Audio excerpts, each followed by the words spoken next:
తెలంగాణలో స్పోర్ట్స్ పాలసీని పకడ్బందీగా అమలు చేయాలని బీజేపీ ఎమ్మెల్సీ మల్కా కుమరయ్య అన్నారు. శాసనసభ సమావేశాల్లో భాగంగా మండలిలో జరిగిన ప్రశ్నోత్తరాల సమయంలో ఆయన ఈ విషయాలను ప్రస్తావించారు. రాష్ట్రంలోని ప్రభుత్వ చాలా పాఠశాలలు, మోడల్ స్కూళ్లు, గురుకులాల్లో ప్లే గ్రౌండ్స్ లేవని, పీఈటీ పోస్టులు కూడా ఖాళీగా ఉన్నాయని మల్కా కుమరయ్య తెలిపారు. ఇటీవల జరిగిన ఎమ్మెల్సీ ఎన్నికల ప్రచారంలో భాగంగా దాదాపు 200 పాఠశాలలను సందర్శించినట్లు ఆయన చెప్పారు. అనేక పాఠశాలల్లో విద్యార్థులు ఆటలాడేందుకు సరైన మైదానాలు, అవసరమైన మౌలిక వస్తువులు లేవని ప్రభుత్వం దృష్టికి తీసుకెళ్లారు. కేంద్ర ప్రభుత్వం తీసుకొచ్చిన ఖేల్ ఇండియా పథకం తరహాలో తెలంగాణ ప్రభుత్వం స్పోర్ట్స్ పాలసీని తీసుకొచ్చినప్పటికీ దాని అమల్లో తీవ్ర జాప్యం జరుగుతోందని విమర్శించారు. ప్రభుత్వం ప్రత్యేక చొరవ చూపి స్పోర్ట్స్ పాలసీని సమర్థవంతంగా అమలు చేసేలా చర్యలు తీసుకోవాలని సూచించారు. ఈ స్పోర్ట్స్ పాలసీ గురించి స్పోర్ట్స్ అనేది చాలా ఇంపార్టెంట్. ఏ కంట్రీ అని హెల్తీగా ఉండాలంటే స్పోర్ట్స్ బాగుండాలి.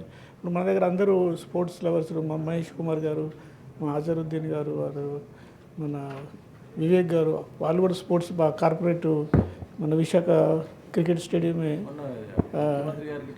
డొనేట్ చేశారు. అయితే అట్లా మనం ఒక ట్రయాంగులర్ పాలసీ అడాప్ట్ చేసి ఇప్పుడు విలేజ్లలో, డిస్టిక్లలో, మండల్ లెవెల్లో స్పోర్ట్స్ గ్రౌండ్స్ ఉన్నాయి. అంటే ఇప్పుడు నేను మా టీచర్ ఎలక్షన్ అప్పుడు ఆల్మోస్ట్ 200 స్కూల్స్ తిరిగాం. అయితే అన్ఫార్చునేట్గా ఏమైందంటే అప్పుడు ప్రతి స్కూల్లో టీచర్లు అందరూ ట్రైనింగ్ వెళ్ళిపోయారు కలెక్టర్ ఆఫీస్కు. ఆ పీఈటీ టీచర్ ఒక్కడే మొత్తం స్టూడెంట్స్ను గ్రౌండ్లో ఎంటర్టైన్ చేశాడు, అంటే మేనేజ్ చేస్తూ ఉండి.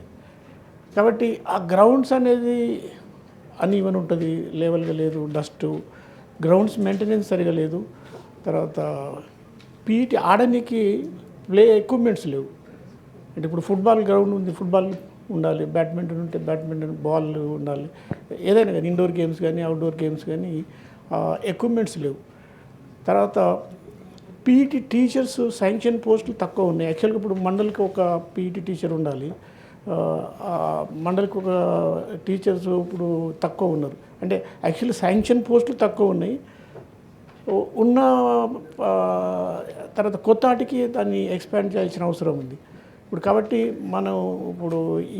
మనం తెలంగాణ స్పోర్ట్స్ పాలసీ కూడా రీసెంట్గా తీసుకొచ్చారు. దానికి కూడా స్పోర్ట్స్ యూనివర్సిటీ కూడా పెట్టారు. అంటే మన ఇంటెంట్ కరెక్ట్ ఉంది, బట్ దాన్ని ఇంప్లిమెంటేషన్లో చాలా ప్రాబ్లమ్స్ ఉన్నాయి.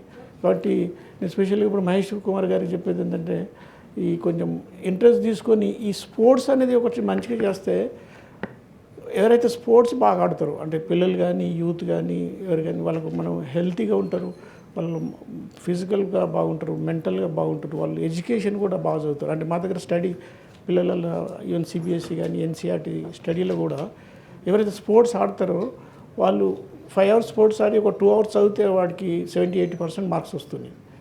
లేకుంటే వాళ్ళు ఏమవుతుంది, అన్నీ ఈ డ్రగ్స్ అని ఇవన్నీ కొత్త గ్యాజెట్స్, దీంతో టైం అంతా వేస్ట్ చేసుకొని వాళ్ళ ఎనర్జీని వాళ్ళు వేస్ట్ చేసుకుంటూ చిన్న స్కూల్ పిల్లలు కానీ కాలేజ్ పిల్లలు కానీ యూత్ కూడా చాలా డైవర్ట్ అయిపోతుంది. కాబట్టి మన అందరికీ కూడా ఇప్పుడు సద్గురు ఉన్నారు మన కోయంబత్తూరు గారు, వాళ్ళు ఇప్పుడు గ్రామీణ క్రీడోత్సవం అని ఒకటి పెట్టారు ఆల్ ఇండియా లెవెల్లో. స్పెషల్గా సౌత్లో బాగా సక్సెస్. మన తెలంగాణలో మొత్తం మీద ప్రతి తాలూకా లెవెల్లో, గ్రామం లెవెల్లో, డిస్ట్రిక్ట్ లెవెల్లో పెట్టి మళ్ళీ స్టేట్ ఫంక్షన్స్ అని సిటీలో చేశారు.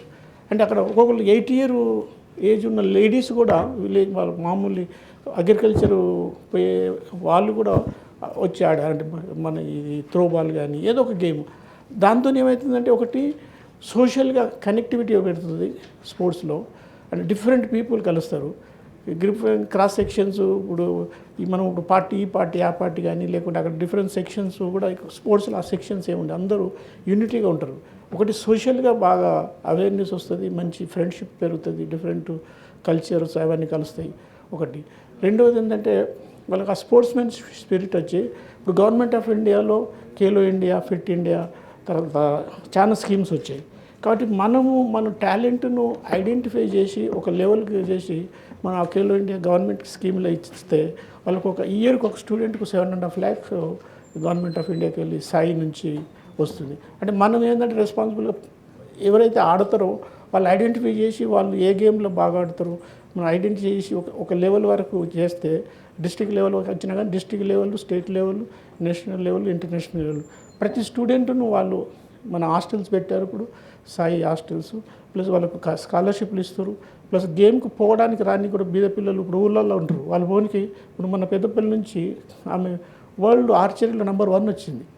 అది పాపం ఆమెకు ఎవరు కూడా సపోర్ట్ లేదు. ఆమె హర్యానాలో ట్రైన్ అవుతుంది. ఇప్పుడు ఇండియాలో బెస్ట్ స్పోర్ట్స్ స్కూల్ అంటే హర్యానా స్కూల్. వేరే దగ్గర వేరే తమిళనాడులో కొన్ని ఉన్నాయి. తర్వాత మన దగ్గర కూడా ఆ విధంగా డెవలప్ చేసి ఇప్పుడు వికసిత్ భారత్ 2047లో ఇండియాకు ప్రైమ్ మినిస్టర్ గారు ఏ విధంగా చేస్తూ ఉన్నారు. ఇప్పుడు మన స్టేట్ కూడా వికసిత్ తెలంగాణ అని అంటున్నాం, రైజింగ్ తెలంగాణ అంటున్నాం. కాబట్టి స్పోర్ట్స్ కూడా మనం మంచిగా అంటే ఇప్పుడు ఏదైతే మనం ఇన్ఫ్రాస్ట్రక్చరు, ఎడ్యుకేషన్ ఎట్లా ఇంప్రూవ్ చేస్తున్నామో దాన్ని బట్టి స్పోర్ట్స్ కూడా ఇంప్రూవ్ చేస్తే చాలా బాగుంటుంది. దాంతో మనకు ఒక హెల్తీ తెలంగాణ స్టేట్గా రావాలంటే మన స్పోర్ట్స్కి బాగా ఇంపార్టెంట్ ఇవ్వాలి. తర్వాత మనం ఒక లెవెల్ వరకు కొంత ఫండ్స్ ఇప్పుడు ఈ కొత్త ఇంకా స్టేడియంస్ కానీ లేకుంటే ఇన్ఫ్రాస్ట్రక్చర్ మీద కొత్త దాని మీద పెట్టే బదులు ఇప్పుడు ఉన్న దాన్ని ఏ విధంగా ఇమ్మీడియట్గా మనం ఇంప్రూవ్ చేయాలి దాని మీద బేసిక్ ఇన్ఫ్రాస్ట్రక్చరు, తర్వాత ఈ పీఈటీస్ టీచర్స్ను, తర్వాత స్పెషలైజ్డ్ కోచ్ను అపాయింట్ చేస్తే మనకు చాలా బాగుంటుంది. ఇప్పుడు అహ్మదాబాద్లో కామన్వెల్త్ గేమ్స్ అవుతున్నాయి. మన తర్వాత ఏషియన్ గేమ్స్, తర్వాత మనం ఒలింపిక్స్ కూడా కాంపిటీషన్ చేయబోతున్నాం. బట్ దానిలో మనకు కొన్ని ప్రైజెస్ రావాలంటే మన వాళ్ళు చాలా ఉన్నారు. ఇప్పుడు దీనికి ప్రైవేట్ ఇప్పుడు మన గోపిచంద్ ఉన్నాడు. గోపిచంద్ మన హాస్టల్ నుంచి చదివి అంత పెద్దగా ఆయన అకాడమీ పెట్టి ఇప్పుడు ఇండియాలో మన నెంబర్ 1 కానీ అట్లా ఎవరైతే మన వరల్డ్ ఛాంపియన్స్ ఉన్నారో వాళ్ళందరినీ కూడా ఎంకరేజ్ చేసి వాళ్ళకి అకాడమీస్ ఏర్పాటు చేసి ప్లస్ కార్పొరేట్స్ని కూడా ఎంకరేజ్ చేసి సోషల్లో ఈ రెస్పాన్సిబిలిటీ ఫండ్ కింద కూడా చేయడానికి రెడీ ఉన్నారు. కాబట్టి మనం ఒక కార్పొరేట్స్ను ఇన్వైట్ చేయడం, ఒకటి ఉన్న మన వరల్డ్ ఛాంపియన్స్ ఒలింపియన్స్కి కూడా వాళ్ళకి అకాడమీకి ఎస్టాబ్లిష్ అని ప్రోత్సహించడం, తర్వాత ఉన్న ఈ క్రీడల్లో గెలిచిన క్రీడాకారులకు అందరికీ మనం ప్రోత్సహించి కొంచెం వాళ్ళకు ఎంకరేజ్ చేసి వాళ్ళకి బేసిక్ నీడ్స్ మనం కనెక్ట్ చేసేయాలి. అంటే మన గవర్నమెంట్ చేయగలిగితే చేయాలి, లేకుంటే ఒక ఇండస్ట్రియలిస్ట్తో ఎవరితోనూ ఎంకరేజ్ చేస్తే ఇప్పుడు సానియా మిర్జా ఉంది, అప్పుడు జీవికి సపోర్ట్ చేస్తుట్లా she became the world champion. అట్లా ఎంకరేజ్మెంట్ చేస్తే బాగుంటుంది. ఆ విధంగా పాలసీ తీసుకురావాలని కోరుతున్నాను.